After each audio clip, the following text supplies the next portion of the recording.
එක චූටි දුවෙක් ළඟ ඇපල් ගෙඩි දෙකක් තිබුණා. එයාගේ අම්මා ඇවිත් පුතේ ඔයා ළඟ ඇපල් ගෙඩි දෙකක් තියෙනවනේ. එකක් මට දෙන්න කියලා ඉල්ලනවා. මේ දුව එකපාරටම ඇපල් ගෙඩියක් අරන් හපනවා. ඊට පස්සේ ඊළඟ ගෙඩියත් හපනවා. ඊට පස්සේ ඇපල් ගෙඩි දෙක දිහා හොඳින් බලලා එකක් අම්මට දෙනවා. මේ අම්මට ගොඩක් දුක හිතෙනවා. දුව ඔයා ළඟ ඇපල් ගෙඩි දෙකක් තිබුණානේ. ඔයාට එකක් මට දෙන්න තිබුණානේ. හැබැයි ඔයා දෙකම හැපුවා. ඔයා හරිම ආත්මාර්ථකාමී ළමයෙක් කියලා අම්මා කියනවා. ඔබට මොකද හිතෙන්නේ?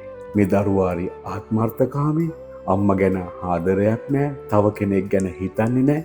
මේ වගේ මේ දරුවා ගැන දිගින් දිගටම කියාගෙන යන්න පුළුවන් නේද? මේ දුව කියනවා අම්මේ මම ඇපල් ගෙඩි දෙක හපලා බැලුවේ මොන ගෙඩියද රසම ගෙඩිය කියලා හොයාගන්න. ඉතින් මං අම්මට දුන්නේ මගේ ළඟ තියෙන ඇපල් ගෙඩි දෙකෙන් රසම ගෙඩිය. දැක්කනේ?